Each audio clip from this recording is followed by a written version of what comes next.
Have you ever found yourself wondering, is this my fear or my intuition leading me? Well, that's what I'm going to be covering today, guys. Stay tuned. So lately I've been finding that this topic of conversation has been coming up a lot lately amongst my friends in the spiritual community, but really within the readings and the different literatures and different forums and blog sites. This topic on recognizing the difference between fear and intuition. Now, typically, I have to say I've been finding that in these conversations or within these blogs, these forms of literature, or different media where I'm reading or participating in these conversations or learning,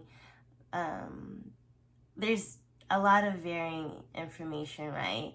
I've read or come to the understanding that there's therapists or people in that community particularly, but then there's in the scholarly academic community,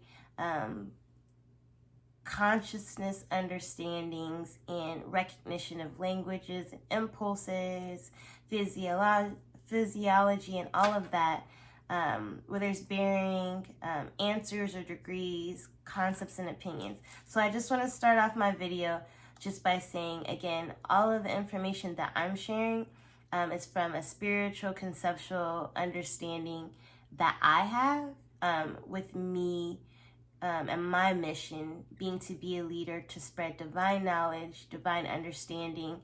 But that being said, it still is coming from me, right? And it's my opinion, my understandings from studying, from taking part in conversations, and then also integrating information and knowledge that I've learned, but also, again, this divine knowingness, this channeling of information that is specifically divine truth.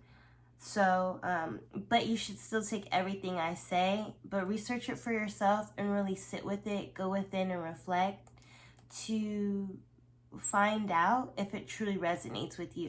And maybe you watch this video or maybe you listen to what I say and it resonates with you automatically and you don't do that. But I just want to offer and encourage that first and foremost before I even get started. Everything I'm saying is from my personal standpoint, my personal viewpoint, my experience, and my connection with the divine.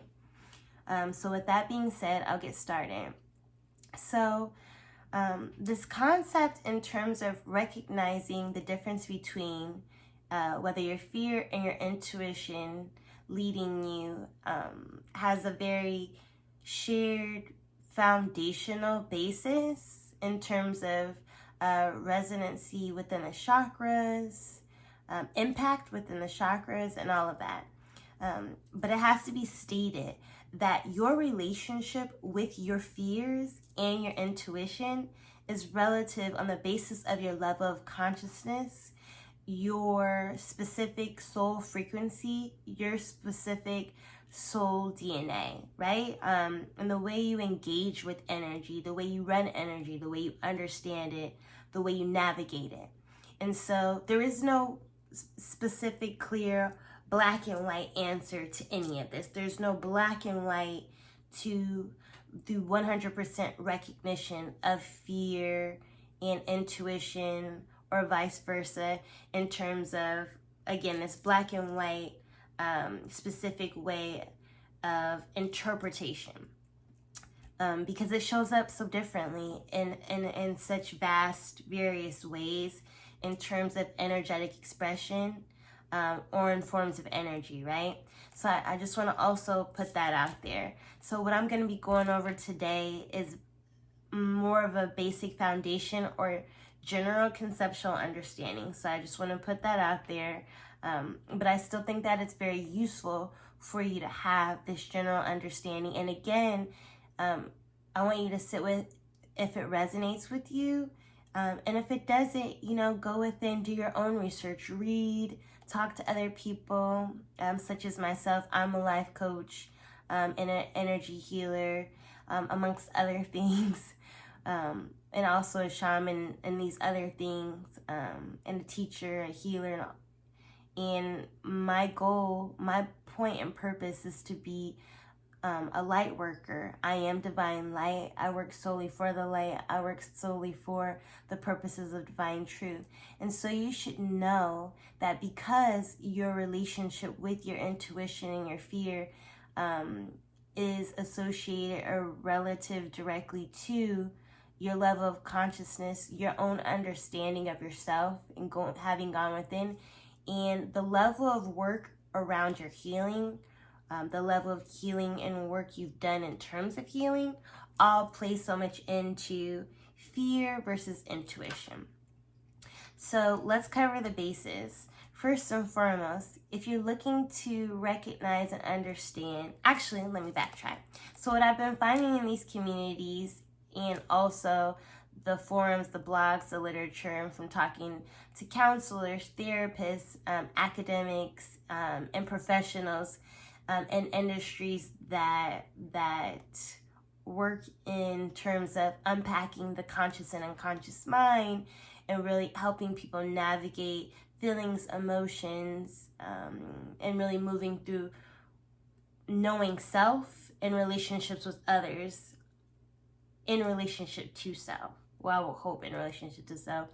We find that most have one of two opinions, that either your first thought in any situation dealing with or engaging with people or specific circumstances, where it's bigger picture circumstances or more interpersonal circumstances, your first thoughts and your first impulses or reactions are tied to your programming, your limited belief systems, your fears or defensivenesses, aspects or elements that are associated with external forces versus your actual internal self and your internal truth or your internal influence.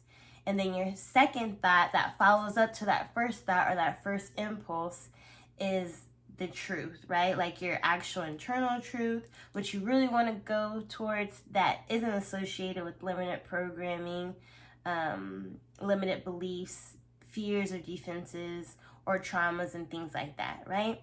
Or there's the contrasting or competing viewpoint, whereas it's typically the first thought that is your truth, your impulsive, the first impulse, your first thought is your internal truth that comes from your own heart, your own internal energy system. And the second thought, or the second follow-up to that, or third, fourth, fifth follow-up to that, is whatever is tied to your programming, your limited belief system, your fears, your defense system, your protection, right? The logic.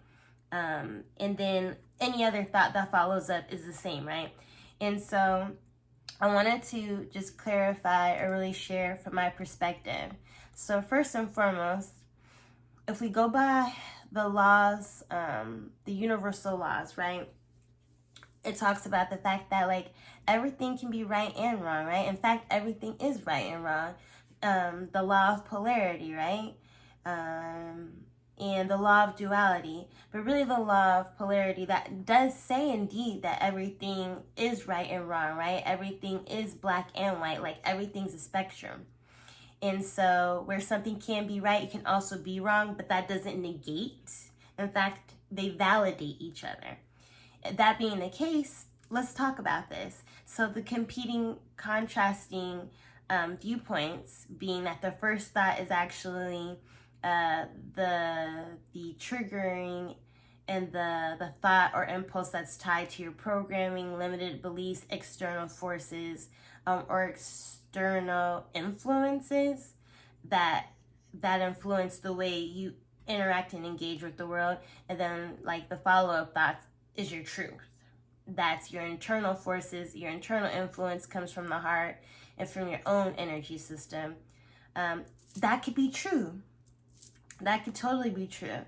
It's very much true the majority of the time when you are a person who's experienced trauma, grief, had these different adverse experiences, or not even just adverse experiences, but just experiences in general that have really impacted you, really shaped how you identify with the world, how you identify yourself, but really how you are identified, right? Because we could talk about for days how lack of agency and lack of self-identification, or the freedom and power to self-identify, really has a major impact on the way that you're programmed and your own identity is shaped, right? And so in that case, in that terms, of course, it's a high likelihood that your first thought or your first impulses, if you haven't done the healing, if you haven't done self-reflection, if you haven't gone to therapy or life coaching or energy healer, or worked with someone who could be a spiritual mentor, shaman, or anyone who can help you really move through that limited programming, those fears, those responses or reactions that are particularly tied to your triggers, of course, it's a good likelihood, again, that your first thought or impulse is going to be tied to limited programming, defenses, or anything, or trauma, because you haven't necessarily moved through and released and gotten back in touch with or in alignment with your authentic self, where you can feel safe within yourself and feel safe with your own, or be in touch with your own body, your own heart, your own mind in that way. And so we really want to think about the fact that the heart and the body, as far as impulses, they lead the way, but then the brain is there to protect and to keep us safe. And the brain is where the ego is stored, right? The ego's like, no, we've been in these traumatic situations. I just want to keep you safe and alive. And like, oh, are you sure you want to do that? And so I want to piggyback on that and state the fact that because the ego and the brain are the logic to keep you safe, they override a lot of times what the initial baggage or grayness, cloudiness, or blockages from those traumas, from the wounding that hasn't been healed or hasn't been sifted through, cleared, canceled, released, and moved through to allow your authentic self and your authentic desires, passions, to be clear and at the forefront. They're obviously going to block the way you engage with, again, the world. So that makes perfect sense. Now, the follow-up to that, once you move through like the first impulse being tied to, okay, like your brain's like, well, I want to keep us safe, I want to protect us. Of course, like the follow-up to that could be, well, I know that I've been through this trauma and I've been through that pain, but because I know that I've been through that trauma and that pain before, but I'm okay now, like I'm not in that situation anymore. Your second thought could be a follow-up to, well, actually I'm okay. Or actually, no, even though I'm scared, I could totally do this. So again, that makes perfect sense, right? That whoever in the community or whoever within those industries, the realm of professional help in that way, could go with that, right? So, but then like, let's look at or unpack the other side of it, right? So for someone who has done shadow work, someone who's worked through healing and moving through any of the traumas or any of the blockages, any of the inner woundings, inner child woundings, or things of that nature that are tied directly to programming, limited belief systems, negative self-talk, or again, any negative blockages or anything that would stop you from being in touch with, in alignment with your most authentic divine essence, your inner child, creative, happy, bubbly, heart-driven, and not so much brain or protective driven, like, oh, but my ball went into the street, I want my ball, versus like, my ball went in the street, oh, but I can get hit by a car. So of course, if that element has been healed and moved through, right, and you're not necessarily driven by triggers or the trauma that you've experienced when you're engaging or you're in situations. For people who have the opposite point of view, where they're like, well, no, your first thought is normally your true thought, your true feeling. Your first impulse is normally your true impulse, right?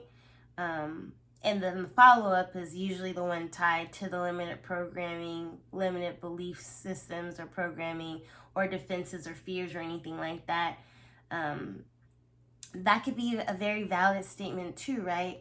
In terms of the fact that we're still, even at the highest conscious level, well, I don't want to say that, but even at higher conscious levels, we still have a brain. We still logic ourselves, right? And we still have egos, right? And if the ego is healthy, it's still going to always be on the lookout to balance out or protect you. And so you still always come to everything with that approach, where there's a tendency that you do have your programming, limited beliefs, or any fear, anything come to the surface a little bit, like as that afterthought, to be like, well, let's really think about this because of that one situation, or remember how it used to be. There is a possibility or a tendency for it to come up, but again, because you're already leading from the heart in situations where something comes up or wherever you're engaging, it's like, okay, well, I think this way and that's really what I want. Or, oh, I want to do that right away. But then it's like, again, that follow-up is like, well, the logic and the ego turns up in their brain as a second thought, and then the third thought, and then the fourth thought, or the fifth thought, where you find yourself overthinking, usually. Those come up because it's like, well, your heart says this, and your body said this, but let's just make sure that you're really going to be safe. Let's just make sure that's a really good idea before you do that, right? And everything requires balance. So again, the first one is totally relevant and totally could be true in terms of, yeah, the first thought's tied to limited programming, but your second thought could be the follow-up to, talking down that first thought or that first limited programming reaction. And then, of course, again, the second viewpoint could be totally true too, whereas if you've done the healing and you're not necessarily still so tied to or attached to that trauma or the energetic aspects that don't allow you to be aligned with your authentic self, your heart, your inner child, and the parts of you that aren't wounded, your typical impulses or first thoughts are going to be tied to the energetic essence that's healthy, that hasn't been wounded, and that all the blockages have been cleared from. And so again, that second thought or that third or fourth thought or the overthinking is always going to just follow up from that to make sure that you truly have thought it out from a logical standpoint. So I just wanted to cover that first and be very clear about that both standpoints are right, neither are wrong. It just has to do with relativity and the law of polarity. Last but not least, I wanted to cover the fact, I wanted to cover just some quick little tips or pointers in terms of recognizing the difference between fear and intuition, how it shows up in your body, and how it shows up in terms of maybe thought processes, right? And then I can give you maybe a couple examples. So the first tip that I want to give you, I think I talked about when I first started this channel that my first experience in terms of spiritual awakening was really getting in touch with my body, really getting in touch with and in tune and alignment with my chakra centers and my chakras. And the third, fifth eye right here, my crown and my soul star up here, my heart chakra and my throat chakras were the first ones that really became active once I got my heart healed and my lower chakras healed and my energetic blockages cleared. But the higher chakras really got active. That's when my psychic gifts or my spiritual abilities came online.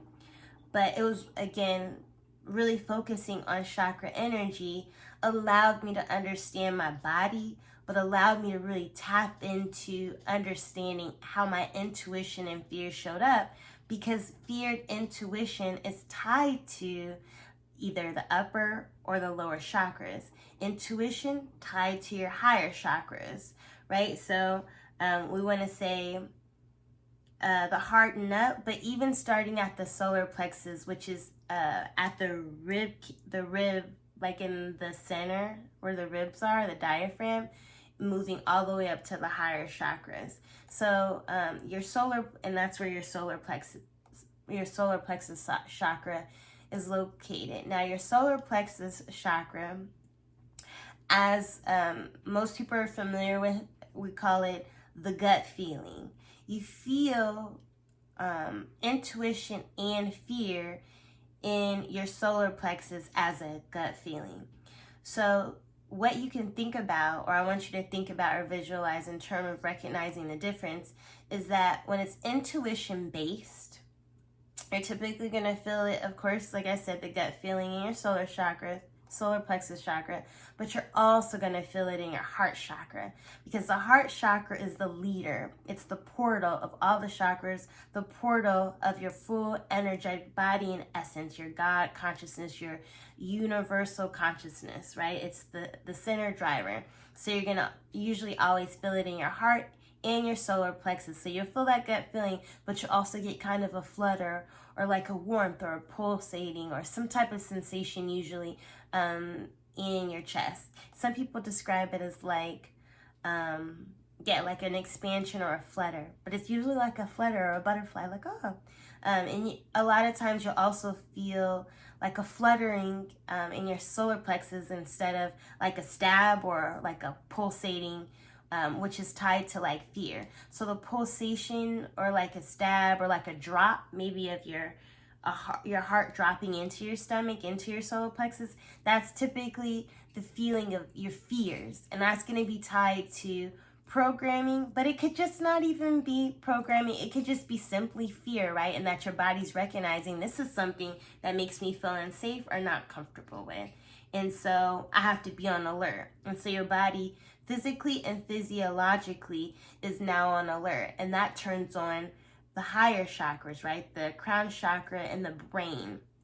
So all of that works together to keep you safe, but it also tries to balance you out to be able to help you see through your third, fifth eye, like, okay, bird's eye view, really take a look. Okay, I'm actually safe. Or like tap in third eye, go within for a moment and really sit with it. Is this something I really have to be scared of?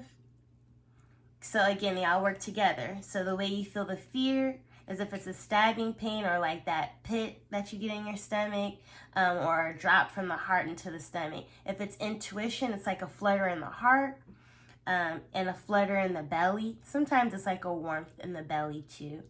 But the heart and the solar plexus are tied directly together, and they work very closely together for you to be able to learn the differences between, am I scared, or is this my intuition? Is this my fear telling me to do something or not do something, or is this my intuition telling me to do or not do something? And then if your third eye is open or active, your heart chakra and your solar plexus is going to be right in alignment with your third, fifth eye, where you're just going to have this knowingness, this clear ability to see the answer or have this clear understanding of, okay, that's my intuition, and this is specifically why or what it's telling me. You might not even know the why, but you'll definitely still know or see clearly through your third eye, in your mind's eye. You just have this knowing and this perception. Okay, that's my intuition. I should go that direction. Versus your fear won't necessarily, and most likely is not going to be tied to your third eye unless your fear is showing up, but your third eye is active. And it's like, nope, you're just being scared right now. And you really got it. You'll be able to see with your mind's eye, like, nope, you're fine. Balance yourself. Calm yourself. You're safe.